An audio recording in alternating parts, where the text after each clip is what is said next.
right, what's going on, everybody? Welcome back to another episode of the GSD Podcast. I'm Caden Cleveland. We have with us Bonnie Campo today, helping us out on the hosting duties. Bonnie, doing all right? Steve Harp. Well, I look a little bit different today. Steve looks a little bit different today. But Bonnie helps us out a lot on our media, so happy to have her with us today. But guys, I am pumped about our episode today. We get to talk about one of the most up-and-coming, exciting, booming industries in the entire state of Oklahoma, and that's aeronautics. With us, we have the Director of Aeronautics, Grayson Ardies. Grayson, how you doing, man? I'm doing good. What about you? Oh, doing all right. We're filming this on a windy day. We'd already talked about that, but as long as we're inside, I think we're all okay. Yeah, my hair never recovered. Grayson, I think yours is like hanging in there from what you said after lunch. Yeah. Exactly. They say about wind, it just helps you get off the ground that much quicker. There you go. Perfect segue. So, Grayson, as you know, what we're continuing our series here on just highlighting other state agencies and what you guys are doing to serve Oklahomans. And I know you have so many amazing projects going on. But before we go there, I want to dive into a little bit more of you and your background. So, Grayson, you've really been doing this since 2009, starting as an intern. What motivated this love of aeronautics? Well, I've always been passionate about aviation and aerospace. My grandfather was a pilot, and I kind of knew that that's what I wanted to get into growing up as a kid. There's still a picture on my parents' fridge of me taking a nap under the wing of a B-52 at an air show back when I was like 2 or 3. And it's always been ingrained in my blood. And obviously I went to University of Oklahoma, was in their aviation program, was going through the pilot route, thinking that piloting may be the career that I wanted, but quickly found out that, maybe a career on the ground and supporting aviation was a little bit more my style. Obviously, there were some things when I graduated in 2009, the Great Recession. No one was hiring pilots at that time. Was a little bit tough. But yeah, I had no idea what the Oklahoma Aeronautics Commission was in college until I saw that internship posting, as you were mentioning, Bonnie. And it's kind of I took a flyer on it and said, oh well, this is going to be fun. It's going to be paid. It's my last semester of college. Turned into a full-time job, and here I am 12 years later. So, like, literally, what was that internship? What did they hire you to do? What sort of task were you doing for aeronautics? So the two main things that I was working on was airport development, particularly going out and doing inspections and helping out, ensuring the team was going to be safe on the runway, because I had that piloting experience and that background. Uh-huh. And then also I was tasked with setting up a database for aerospace companies in Oklahoma. We were trying to get our head around how many aerospace companies there were, what were the best points of contacts, and so just your typical intern tasks that really kind of broadened my horizons and kind of had that aha moment that, wow, because I had no idea aviation aerospace was as big as it is in Oklahoma. Even though I came up in aviation aerospace and I knew the history of it, I was still awestruck whenever I first showed up on the front door of OAC, how big it really was and what the economic impact was for Oklahoma. Man, that is so cool. He's saying the busy work didn't scare him away. He's like, I am going to get through this. I'm going to rise through the ranks. Did you know you'd end up here? I did not. So just like anybody that comes out of college, their first full-time career job, they think, oh, well, I'm going to be there maybe 2 or 3 years, get my feet wet, resume booster. And that's honestly what I came into the Aeronautics Commission with. But the second I walked through the front door, I fell in love with working in the public sphere, being a public servant. And really what I kind of saw at OAC was I could have influence and matter in aviation aerospace here in the state. There's other jobs, obviously, that do that too, but I could really physically touch what I was working on and see the change happen. And that was really rewarding and awe-inspiring to me. See the change, kind of like get stuff done. Absolutely, I like that. And not only that, like you got to, like you said, literally see the change over the years because you were hands-on both in the data and collecting the data, but now you've moved into such a leadership position. You're seeing the fruits of that labor, if you will, because you guys are doing so much cool stuff now. So walk us through, like, what are some of the biggest projects that you guys have going on right now? Is there anything like major you want to highlight? We just would love to give you guys a great shout out. Right. So the cool thing about our agency, even though we're small, we touch a lot of different areas in aviation aerospace. Our primary mission is the airport system in our state, specifically the 108 airports and the 108 general aviation airports. There's 4 commercial airports that we all fly in and out of on a routine basis. Oklahoma City Will Rogers, Tulsa International, Lawton Fort Sill, Stillwater. But most of the public doesn't understand that general aviation airports really allow that point-to-point connection for business aviation to really flourish. And that's the primary mission of what we do on a day-to-day basis. So, for example, a big project we have under construction right now that we're going to wrap up this spring is Ponca City is getting a brand new runway. Probably one of the biggest general aviation single-phase projects we've done, a little over $8 million to completely reconstruct a majority of that runway. We've got another project that's finishing up at Max Westheimer in Norman. It's like a $6 million project to rehabilitate and reconstruct their entire taxiway system. But really, one of the cool things that we're experiencing right now is how do we solve our workforce challenges and how do we get more kids and young adults excited about joining the aviation aerospace careers. So AOPA, the Aircraft Owners and Pilots Association, which is a national association, has put out a free high school curriculum, a 4-year curriculum to use.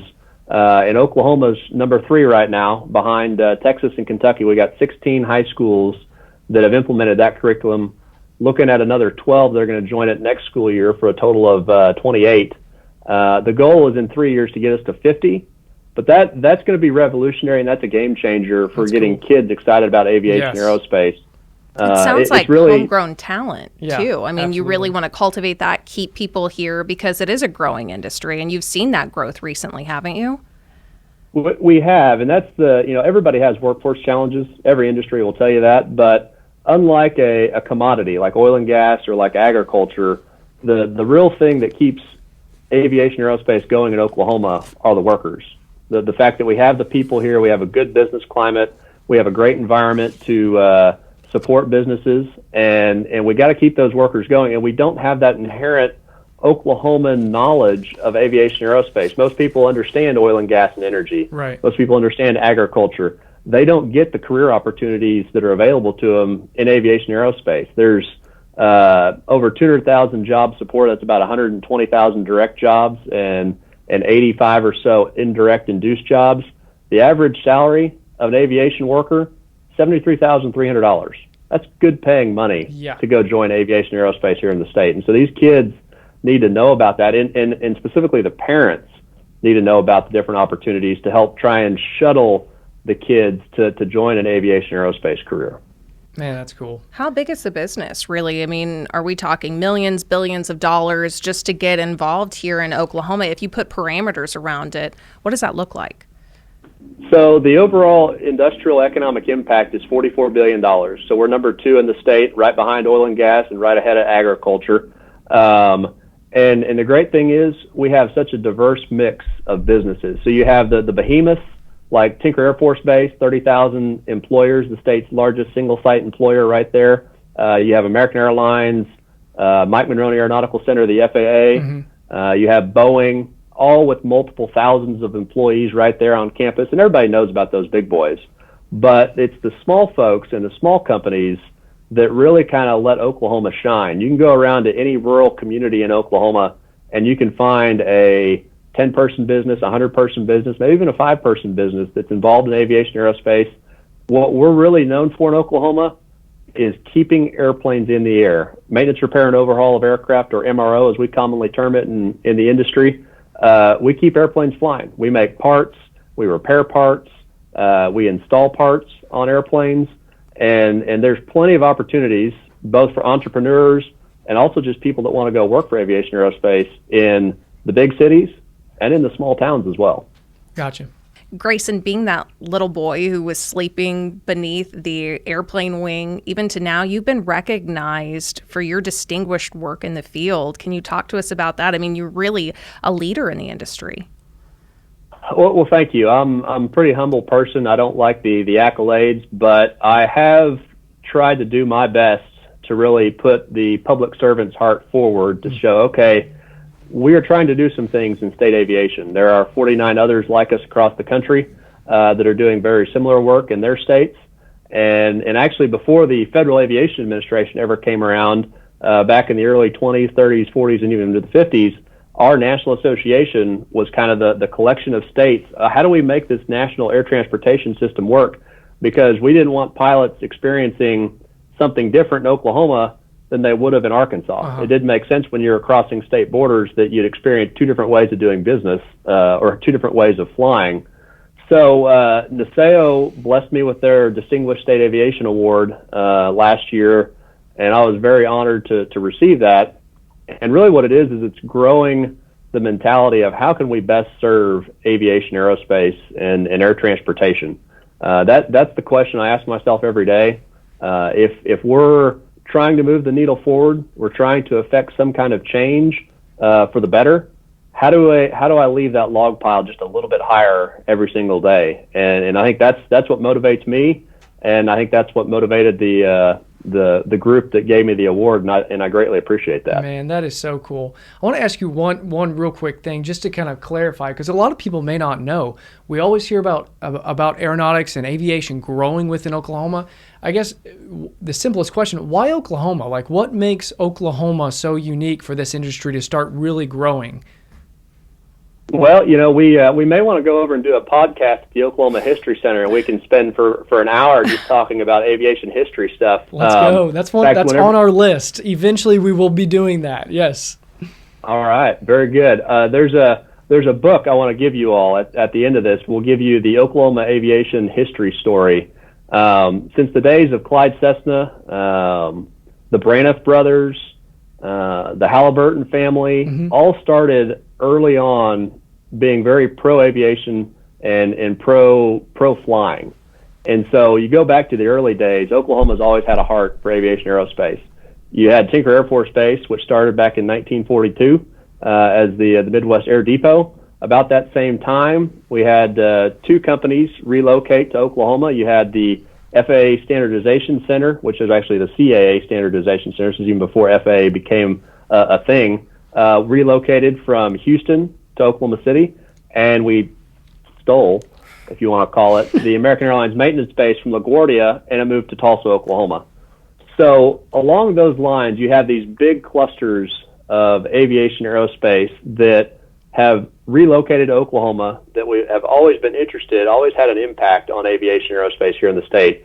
And then you have all these other cottage industries that have basically just flocked to Oklahoma to support the big companies and the big entities. And so you can go back and you can look to the early days, even before statehood in Oklahoma, that aviation aerospace has really been entrenched. And one of the things that it got entrenched with was the oil and gas industry. Wiley Post was flying oilmen, W.G. Skelly, ConocoPhillips folks from Bartlesville, flying them out to their oil fields because they saw that it would be much more efficient to fly and check on their oil wells than it was to drive on dusty roads that may be broken down, that they may not be able to get to. It may take them days on a car, what they could do maybe in a couple hours in an airplane. That's cool because you see the different industries helping each other grow, and that's really neat.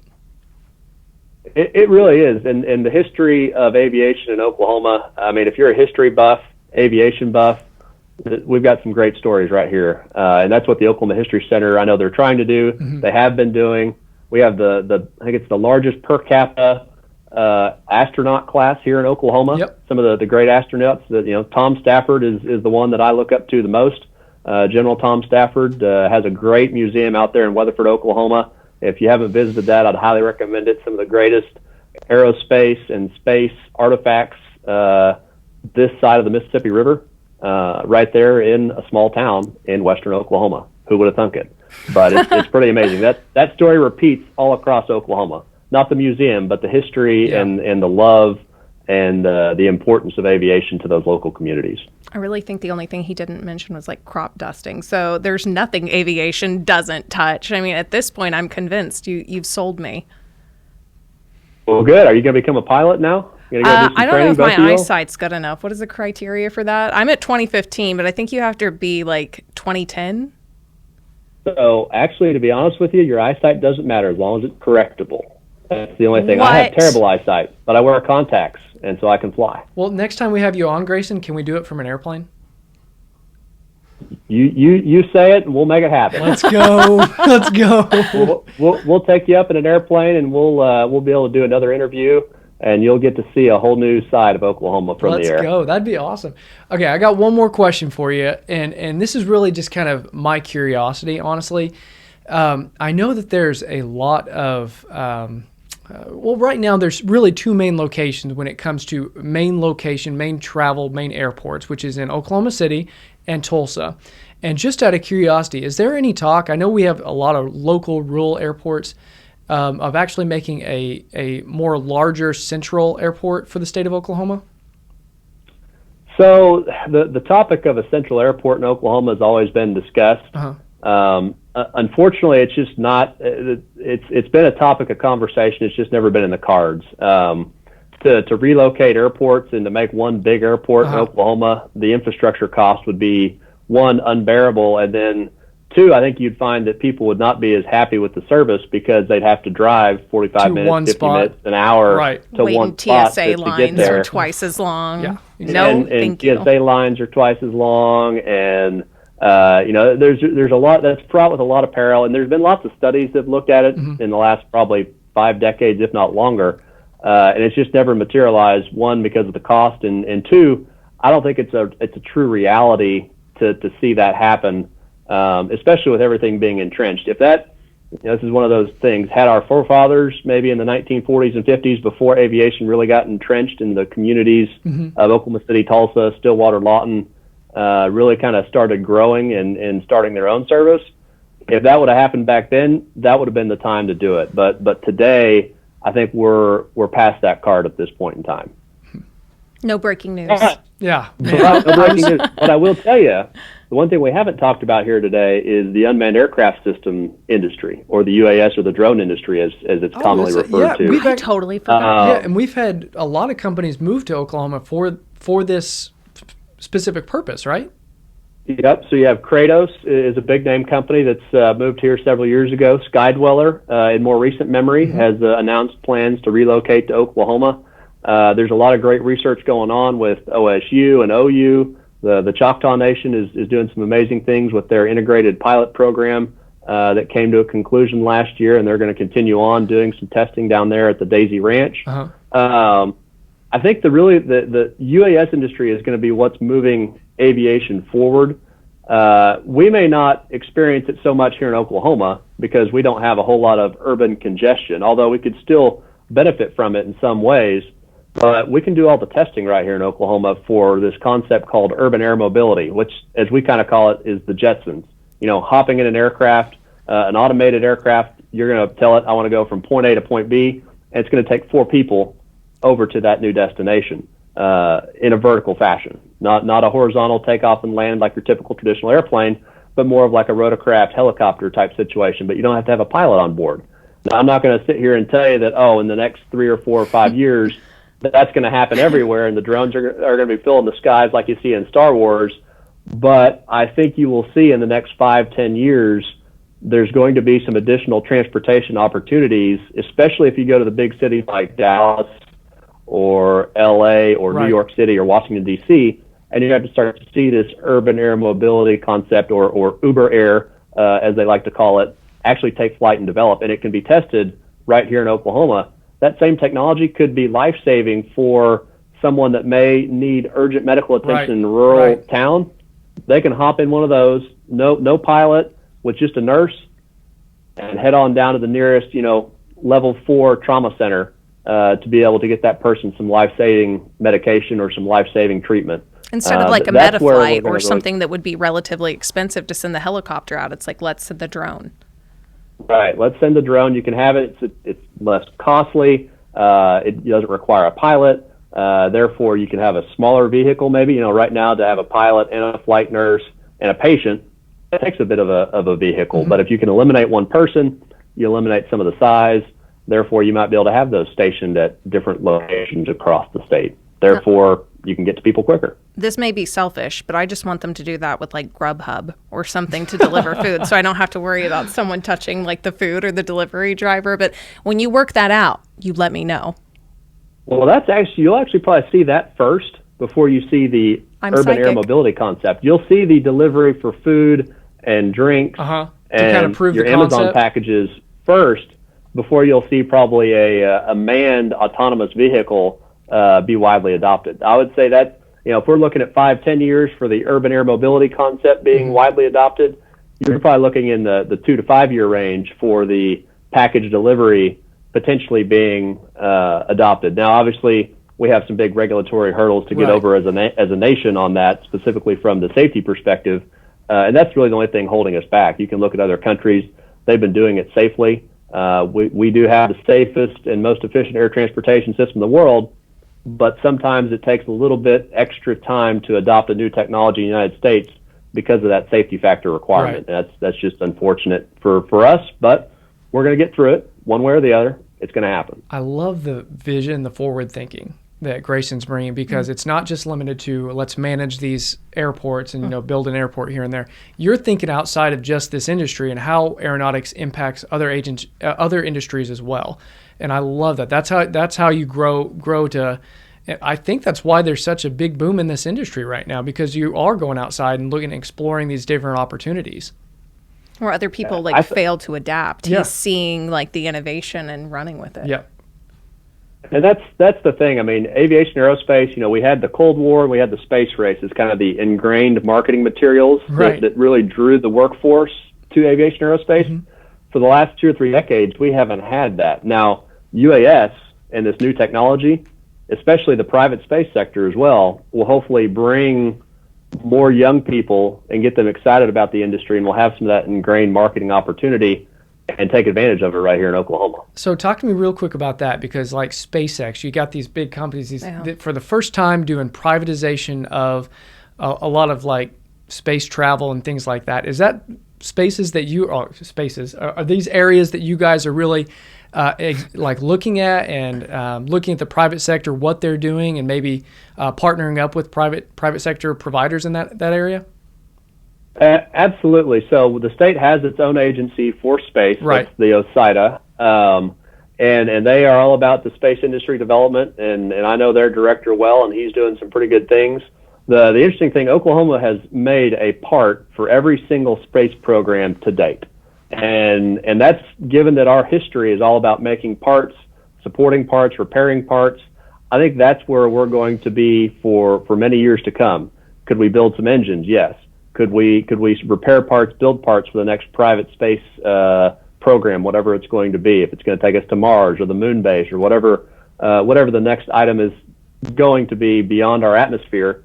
I don't know if we're actually going to have space testing here, but we have great opportunities. We have great airspace, but it's all about that economic development. And I know Department of Commerce and our counterparts at the ACES team, the Aerospace Commerce Economic Services Program, right, they're doing their best right now to recruit every aviation aerospace business they can.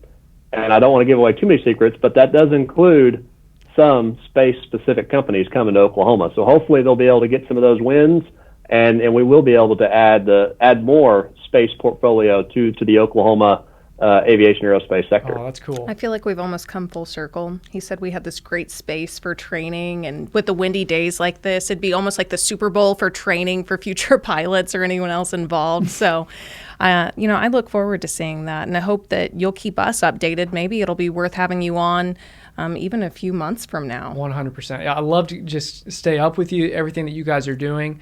You guys get a lot of attention for the economic growth, but there's a lot that goes on behind the scenes that you guys are doing locally that we truly appreciate all that you do for Oklahomans. So thank you for all your hard work, Grayson. And thank you for having me today. I mean, this has been a refreshing topic. Anytime I get to talk to some non-aviators and make you converts, we have this word called airvangelism. We're going to designate you honorary airvangelists from henceforth. There we go. So you'll have to go out. You'll have to go out and spread the good word of aviation aerospace for me. Do we wear aviators? Do we get wings or anything like that? Because that'd be pretty cool. We could get you some wings, some aviators, maybe some cool Tom Cruise, Top Gun background music. Yeah. I mean, there's so many angles we could take this for the next time we have you on, but I think we either go with the airplane mode or maybe do something on a runway. I think there's just some really cool opportunities that we can do here. Hopefully you're up for hosting us with something like that. We could do skydiving. We could have him do the plane while we jump out of it trying to do the interview. Have you ever skydived? I have not, and as a pilot, I'm a little adverse to jumping out of a airplane. If I had to, if the plane was going down and I couldn't save it, I would jump out of it. But as a pilot, I'm going to try to do everything in my power to save the plane and land it. Safest on the ground or in the plane, go right ahead. not between. You can skydive. I'll fly the plane. Don't do it. Yep. No, that's awesome. There's nothing wrong with skydiving. There's lots of people love it. It's just, some pilots have a thing that's like, why would I want to jump out of a good airplane? I'm just saying, I'm thinking a good expansion of Aeronautics Commission could be a nice little skydiving division. So just throwing it out there. There you go. Well, hey, Grayson, thanks again, man. We appreciate all that you do for Oklahomans. Like I said before, this show is all about promoting those who serve Oklahomans, and you definitely fit the bill for that. You and your team do have such an unbelievable impact on Oklahomans, and a lot of Oklahomans don't even know it. So we just wanted to highlight you and all the work that you're doing. We definitely want to keep in touch, have you on again here in the next a few months, get an update on all the areas that you guys are expanding and helping this industry grow. So I hope you wouldn't mind coming on the show with us again here in the near future. Be happy to, and yeah, I'd love to host you at an airport. If we can make it happen in an airplane, we'll make it happen in an airplane. All options are on the table. There you go. Right on. You just let me know the date and time. I'm sure all of our viewers will also want to know if there are any improvements made to get food delivered to their door. So we're subscribing to this now. We want the information You've first. told us that's the next big thing coming, so we expect an update within the next few months. Okay, Grayson? Okay, well, just tell me what kind of pizza. Maybe you'll see one on your doorstep one day. Oh, my gosh. I'm partial to Othello's, but we don't have to go there right now. Okay, all right, fair enough. Well, hey, guys, thank you again so much for listening to the show here. I hope you've been able to learn a little bit about what Grayson is doing, what Aeronautics Commission is doing. So many awesome things. Thank you guys so much for listening, tuning in. Be sure to like and share to promote what Aeronautics Commission is doing. And I guess we'll see you again soon on the next episode of the GSD Podcast. Thanks, guys. Talk to you soon. Bye. Thank you all.